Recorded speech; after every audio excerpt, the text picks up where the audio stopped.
অনেকে আছে না যে বাসায় এক এক দিন এক এক রকম খাবার তৈরি করে, যে আজকে এই খাবারটা তৈরি করি, একটা এক্সপেরিমেন্ট করি। কি দিয়ে এক্সপেরিমেন্ট করে? চাল, ডাল, আটা, ময়দা, নানা রকম ফল, নারকেল, এগুলো দিয়ে এক এক দিন এক এক রকমের খাবার তৈরি করে, একটা এক্সপেরিমেন্ট করে, খাবারের এক্সপেরিমেন্ট। তারপরে পরিবারের সদস্যদেরকে দেয়, কখনো ভালো হয়, কখনো বলে যে খাবারটা বাজে হয়েছে, এটা এই খাবারটা আর করার দরকার নেই। একটা খাবার যা দিয়ে এক্সপেরিমেন্টটা করা হয়, চাল, ডাল, এটা কয়েকবার করা যায়। চাল কিনে আনলাম, নতুন একটা খাবারের এক্সপেরিমেন্ট করলাম, হয়ে গেল, তেমন কোনো সমস্যা নেই। আমাদের জীবন, জীবন বলতে কে কি বোঝায় আমি ঠিক বুঝি না, তবে আমি যেটা বুঝি, জীবন হচ্ছে একটা প্যাকেট, একটা প্যাকেজ। জন্ম থেকে মৃত্যু, মাঝখানে আবেগ, অনুভূতি, চিন্তা, একটু সময়, যতটুকু সময় দ্বারা আমি আটকা আছি, এইটাকে আমি বলি জীবন। এই জীবনকে নিয়েও অনেক রকম এক্সপেরিমেন্ট করা যায়। জীবনের দিকে দুইটা অ্যাপ্রোচ করা যায়, দুইটা ভাবে জীবনের দিকে জীবনকে ফেস করা যায়। একটা হচ্ছে ফরম্যাটিভ, আর একটা হচ্ছে এক্সপেরিমেন্টেটিভ।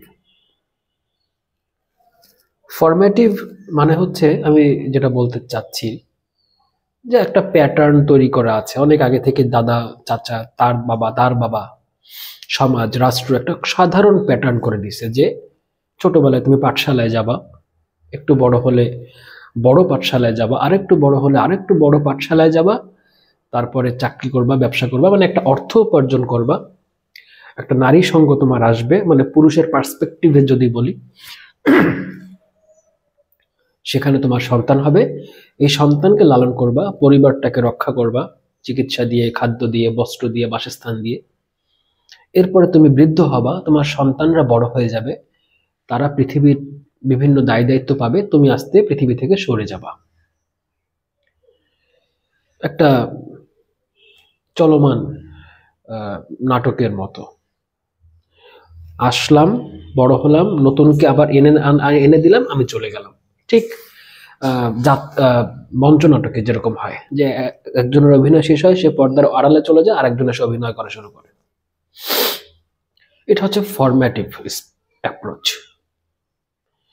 আরেকটা হচ্ছে পরীক্ষা নিরীক্ষামূলক অ্যাপ্রোচ। এটা অনেকে পছন্দ করে, অনেকে করে না। পছন্দ করে কারণ জীবনটা একটু থ্রিলিং হয়, নতুন কিছু জানা হয়, নতুন একটা স্টাইল করা হয়। আর অপছন্দ করে কারণ এই নতুন কিছু করতে যে অনেক সময় বিপদ হয়, অকালে মৃত্যুবরণ করতে হয়, অনেক সময় অসুখে জীবন, মানে কি বলা যায়, যে এমন কিছু পরিস্থিতির মধ্যে দিয়ে জীবন যায় যে কারোর সাথে তা শেয়ারও করা যায় না, এরকম কিছু পর্যায়ে জীবন চলে যায়। যেমন ধরো ভাস্কো দা গামা, উনি জাহাজ নিয়ে ঘুরতে বেরোছিলেন, তাই না? ওনার কাছে ঘোরাঘুরি ছিল, আমাদের কাছে হয়তো অ্যাডভেঞ্চার ছিল, তাই না, দুঃসাহসিক অভিযান ছিল, তার কাছে ছিল ঘোরাঘুরি। তো এইটা কি সাধারণ ছিল, স্বাভাবিক ব্যাপার ছিল না? তার বাবা মা, তার স্ত্রী, সন্তান নিশ্চয়ই ওটা পছন্দ করে নাই। কোথায় না কোথায় যাবে, কোন ঝড়ের মধ্যে পড়ে। কিন্তু উনি এক্সপেরিমেন্টারি অ্যাপ্রোচে গিয়েছিলেন, যে না, আমি লাইফটা এইভাবে একটু দেখবো, জীবনটাকে একটু অন্যভাবে দেখি। তো অন্যভাবে দেখতে গিয়ে তার কিন্তু অনেক ঝড়ঝাপটা ফেস করতে হয়েছে, পরিবার থেকে দূরে থাকতে হয়েছে, নিরাপদ বাসস্থান থেকে ঝঞ্ঝা সংকুল সমুদ্রের মধ্যে রাত কাটাতে হয়েছে, সম্পূর্ণ অচেনা অজানা জায়গায় গিয়ে বিপদে পড়তে হয়েছে, না খেয়ে থাকতে হয়েছে, রোগে শোকে ভুগতে হয়েছে। বাট তিনি জীবনটাকে একটু অন্যরকম ভাবে দেখেছেন, যেটা তুমি আমি দেখতে পারি নাই বা পারি না। এক্সপেরিমেন্টেটিভ অ্যাপ্রোচ।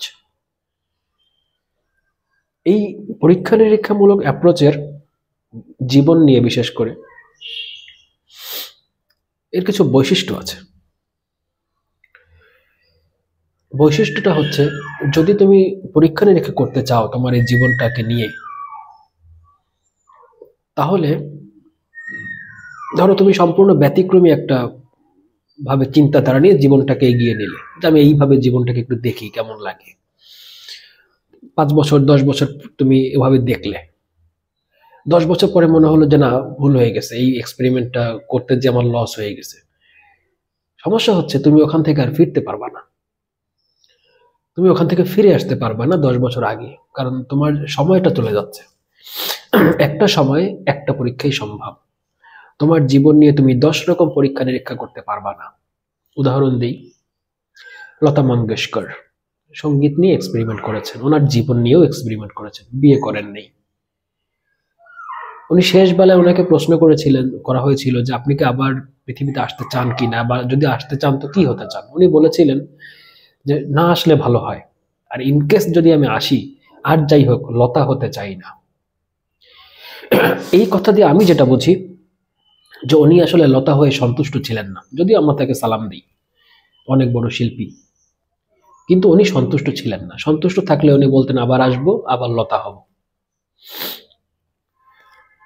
তো লতা মঙ্গেশকর 90 বছর বয়সে যে তার যদি মনে হয় যে না, লতা হওয়াটা ঠিক হয়নি, অন্য কিছু হওয়ার দরকার ছিল, উনি কিন্তু 24 বছর বয়সে, 18 বছর বয়সে ফিরতে পারবেন না। জীবনকে নতুন করে আরেকটা এক্সপেরিমেন্ট উনি করতে পারবেন না জীবনকে নিয়ে। এটা হবে না। এটাই হচ্ছে জীবন নিয়ে এক্সপেরিমেন্ট করার সীমাবদ্ধতা। কিন্তু খাবার নিয়ে অনেক রকম করা যায়, একটা বস্তুকে নিয়ে অনেক রকম এক্সপেরিমেন্ট করা যায়। একটা ধাতুকে নিয়ে তুমি আজকে একটা জিনিস বানাবা, কালকে ওটাকে তাপ দিয়ে গলিয়ে আর একটা জিনিস তৈরি করতে পারবা, কিন্তু জীবনকে ওটা হয় না। এটা হচ্ছে জীবনকে এক্সপেরিমেন্টেটিভ অ্যাপ্রোচে দেখার, এটা হচ্ছে একটা কি বলা যায়, সীমাবদ্ধতা বা একটা সমস্যা। তাই জীবনকে যারা এক্সপেরিমেন্ট করতে চায়, ফার্স্ট অফ অল তাদের নিজেদের কাছে একটা প্রতিজ্ঞা করতে হয়। প্রতিজ্ঞাটা হচ্ছে যে আমি ফরম্যাটিভ অ্যাপ্রোচে যাব না, সবাই যা করে সাধারণ জীবনযাপন আমি করব না, আমি একটু অন্যভাবে জীবনটাকে দেখব, এবং সেই দেখার মধ্যে ঝুঁকি আছে, এটা আমি মানি। সেই দেখা এক্সপেরিমেন্ট করতে গিয়ে আমার অসুখ হতে পারে, আমি অসুখী হতে পারি, অনেক কষ্ট করা লাগতে পারে, আমি এটা মেনে নিলাম। 20 বছর 30 বছর পরে যদি কখনো মনে হয় যে এক্সপেরিমেন্টটা করলাম, অনেক কিছু দেখলাম, কিন্তু এটা ভালো ছিল না, ওইভাবে গেলে মনে হয় ভালো হতো, যদি এটা মনেও আমার হয়, আমি আফসোস করব না। আমি একটা জিনিস নিয়ে খুশি থাকবো, যে আমি অন্তত আমার জীবনটাকে নিয়ে মজা করেছি, অন্যরকম ভাবে দেখার চেষ্টা করেছি, এই আনন্দটুকু আমার থাকবে। এখানে আমি জয়ী হয়ে থাকবো। আমি একটা অ্যাডভেঞ্চার করেছি লাইফ নিয়ে। হতে পারে আমি গরিব, হতে পারে আমার অনেক ধন সম্পদ হয় নাই, কিন্তু আমি জীবনটাকে অনেক রকম ভাবে দেখেছি, যতটুকু সম্ভব সময়ের মধ্যে। সবাই যেভাবে কৈশোরকে দেখে আমি সেভাবে দেখিনি, আমি একটু অন্যরকম দৃশ্য দেখেছি। আমার অন্যান্য সঙ্গের সাথী যারা, তারা ওইটা দেখে নাই, আমি দেখছি, আমি জানি। আমার যৌবনটাকে আমি একটু অন্যরকম ভাবে দেখেছি, আমার বিবাহিত জীবনকে আমি অন্যরকম ভাবে দেখেছি। রতন টাটা, উনি ব্যবসা নিয়ে এক্সপেরিমেন্ট করেছে, জীবন নিয়ে এক্সপেরিমেন্ট করেছে, বিয়ে করেন নাই, চলে গেছেন, বিশাল সম্পত্তি করেছেন, সে মানুষকে বিলিয়ে দিয়েছেন, একটা এক্সপেরিমেন্ট, একটা অনুভূতি ওনার হয়েছে। আমাদের লালন সাইজি, উনি আবার আরেক রকম এক্সপেরিমেন্ট করেছেন লাইফ নিয়ে। আমাদের রাজনীতিবিদ যারা, তারা আবার আরেক রকম এক্সপেরিমেন্ট করে লাইফ নিয়ে। এই একজনের অভিজ্ঞতা কিন্তু আরেকজনের কাছে গল্পের মতো, একজন আরেকজনকে জানবে না। রতন টাটা কখনো জানবে না লালন সাহের অভিজ্ঞতাটা কেমন, গল্পের মতো শুনতে পারে, তার বেশি কিছু না। আমার জীবনে আমি সব থেকে বেশি এক্সপেরিমেন্ট যেটা নিয়ে করেছি তা হচ্ছে একা থাকার এক্সপেরিমেন্ট। প্রচুর একা থেকেছি জীবনে, কৈশোর থেকে যৌবনে, এখনো একা থাকার এক্সপেরিমেন্ট করতে গিয়ে অনেক বিয়ে করার সুযোগ থাকলেও করিনি, এখন পর্যন্ত করিনি। এখন যদি আমি আমি জানি একা থাকতে কেমন লাগে, আমি জানি দুপুর রোদে একা একা ঘুরতে কেমন লাগে, আমি জানি চরম বিপদের মধ্যে বন্ধু না থাকলে, কোনো মাথায় হাত দেওয়ার মতো কোনো মানুষ না থাকলে কেমন লাগে, আমি জানি। আমি জানি পড়ন্ত উঠতি যৌবনে একজন নারী সঙ্গী না থাকলে কেমন লাগে, এটা কিভাবে ফেস করতে হয়, কি কি সমস্যা হয়, কেমন মনের অনুভূতি হয়। আই নো দ্যাট, অনেকের থেকে আমি ভালো জানি।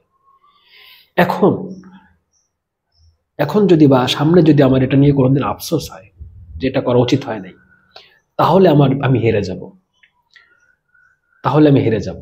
যে না, আমি এক্সপেরিমেন্ট করছি, ভুল হয়েছে, আমি কান্নাকাটি শুরু করে দিলাম, কেন এরকম করলাম। একা থাকার এক্সপেরিমেন্ট করতে গিয়ে অনেক সময় অনেক কাছের মানুষকে আমি খুব টেকনিক্যালি দূরে সরাই দিছি, শুধুমাত্র জীবনটাকে একটু অন্যরকম ভাবে দেখবো তাই। অনেকের সাথে অন্যায় করেছি। আবার অনেক সময় এই প্রকৃতিও আমাকে এই সুযোগটা করে দিয়েছে, একা থাকার সুযোগ। কিন্তু আমি হেরে যাব তখন যদি এইটা নিয়ে আমার এখন আফসোস হয় বা সামনে কোনোদিন আফসোস হয় যে কেন ঠিক সময়, মানে কম বয়সে যে সময় সবাই বিয়ে করে কেন করলাম না, কেন এই ফালতু এক্সপেরিমেন্ট করতে গেলাম। কিন্তু আমি কখনোই হারবো না, কারণ আমার কখনোই আফসোসটা হবে না। জীবনকে অন্যরকম দেখার মধ্যে একটা বিশেষ আনন্দ আছে, একটা অন্যরকম একটা জয়ের আনন্দ আছে। হয়তো অনেকের কাছে অনেক বাজে কথা শুনতে হয়েছে, পিছনে পিছনে মানুষ হাসাহাসি করেছে, পাগল ছাগল বলেছে, কিন্তু একটা জিনিসকে সবাই যেভাবে দেখে তুমি একটু অন্যভাবে দেখবা, এর মধ্যে একটা বিশেষ মজা আছে। এত বড় এক্সপেরিমেন্ট করার দরকার নেই, জীবনকে জাস্ট ছোট ছোট কয়েকটা ব্যাপারে তুমি এটা এক্সপেরিমেন্ট করে দেখো। ফর এক্সাম্পল, সবাই দুপুরে তো রেস্ট নেয়, তাই না? তুমি একদম দুপুরে হাঁটতে বের হবা, রাইট? ঝড়ের সময় সবাই কি করে? ঝড়ের সময় সবাই নিরাপদ আশ্রয় যায়। তুমি একদিন বাইরে বের হবা, যে আজকে আমি একটু অন্যরকম ভাবে জীবনটাকে দেখি। মানুষ দুঃখ পেলে কান্নাকাটি করে, সবাইকে বলে বেড়ায় এইখানে কষ্ট পেয়েছে, এই সমস্যা হয়েছে, ওই সমস্যা হয়েছে। একবার সামনে যদি কখনো দুঃখ পাও, ওইটাকে একটু অন্যরকম ভাবে দেখবা। এগুলো জীবনকে অন্যরকম ভাবে দেখা। কারণ তুমি আমি যত যাই বলি, যত যাই করি, তুমি আমাকে মূর্খ বলো, সূর্খ বলো, পরাজিত বলো, সফল বলো, ব্যর্থ বলো, যা খুশি তাই বলো, কিন্তু বিলিভ ইট অর নট, তুমি আর আমি দুইজনেই দুইটা প্যাকেট, এবং আমরা একটা সময় চলে যাব। এই জীবনের একটা সময় আমাদেরকে দেয়া হয়েছে, এটাকে তুমি ঘুমিয়ে খেয়ে দিয়ে কাটাতে পারো, অথবা একে নানা রকম ভাবে এক্সপেরিমেন্ট করে দেখতে পারো। খুশি, তোমার চয়েস। যারা খুব ক্রিয়েটিভ মানুষ হয়, Pablo Picasso, Leonardo da Vinci, এরা প্রত্যেকে লাইফকে নিয়ে এক্সপেরিমেন্ট করেছে এবং তারা প্রত্যেকে তাদের জায়গায় খুশি। এদের জীবনটা কিন্তু খুব অদ্ভুত। তুমি দেখলে তোমার মনে হবে যে কি ব্যাপার, কি করছে জীবনে, নাথিং। স্বাভাবিকভাবে দেখলে মনে হবে পাগল ছাগল, বলদ, এগুলো মনে হবে। তোমার কাছে বা আমার কাছে তারা কিন্তু শুনতে আসে নাই যে দাদা করবো কিনা। রবীন্দ্রনাথ ঠাকুর, উনি কিন্তু ওনার প্রতিবেশীর কাছে জানতে চায়নি আমি কি করব। ওনার জীবনকে যেরকম মনে হয়েছে উনি এক্সপেরিমেন্ট করেছে। প্রথম স্ত্রী মারা গেছে, একা একা জীবন কাটিয়েছে, দুনিয়ার লেখা লিখেছে, দেশ বিদেশ ঘুরে বেরিয়েছে, তার মতো করে জীবন কাটিয়েছে, একটা এক্সপেরিমেন্ট করেছে। উনি চলে গেছে। আবার খুব সাধারণ যে মানুষ ফরম্যাটিভ ভাবে জীবনটা কাটিয়ে গেছে, ওই যে ফ্রেমটা দেওয়া আছে সেই ফ্রেমে চলে গেছে, সেও চলে গেছে। কিন্তু দুইজনের থ্রিলটা দুই রকম। একটা হচ্ছে অ্যারেঞ্জ ম্যারেজ, আর একটা হচ্ছে পালায়ে বিয়ে। দুইটার থ্রিল আলাদা, দুই রকম। তো আমি কোনো নির্দিষ্ট দিক বলবো না, যার যার জীবন তার তার সিদ্ধান্ত, তার তার চয়েস। বাট এক্সপেরিমেন্ট যদি করতেই চাও জীবনকে নিয়ে, সেটা পড়াশোনার ক্ষেত্রে হোক, চাকরি বাকরির ক্ষেত্রে হোক, ব্যবসার ক্ষেত্রে হোক, বা সম্পূর্ণ ভিন্ন কিছু হোক যা আমিও জানি না, হয়তো তোমার মনেই আছে, তো মানসিকভাবে এই সেট আপটা রেখো যে আমি যেন কোনোদিন আফসোস না করি। এইটাই আমার জীবনের একমাত্র সাফল্য, যে আমি জীবনকে অন্যরকম ভাবে দেখার সাহস রাখি। আমি চেষ্টা করেছি। 80 বছর বয়সে মনে হবে যে ওরকম না করলেও হতো। আমি 80 বছর বয়সে যাইনি, তবে বিশ্বাস থেকে একটা কথা বলি, আফসোস সবারই কিছু না কিছু থাকে, কিছু না কিছু আফসোস সবারই থাকে। কিন্তু জীবনকে এক্সপেরিমেন্ট করা সবার হয় না, এই সাহসটা সবাই পায় না। ব্যতিক্রম কিছু করা, এটা একটা সাহসের ব্যাপার, এটা কোনো পাগলামি না। যে কাপুরুষ ভীরু, তার কাছে মনে হয় পাগলামি, কারণ ও তো ভীতু ভীতু মানুষ, নতুন কিছু করতে সাহস পায় না, বিশেষ কিছু করতে সাহস পায় না। কিন্তু যারা পায়, তারা জীবনকে সম্পূর্ণ অন্য একটা ভাবে দেখতে পারে। জীবন তাদের কাছে নতুন একটা অ্যাপিয়ারেন্স নিয়ে তার সামনে আসে, এবং সে এই জীবনে যে স্বাদ নিয়ে চলে যায় তা অমূল্য।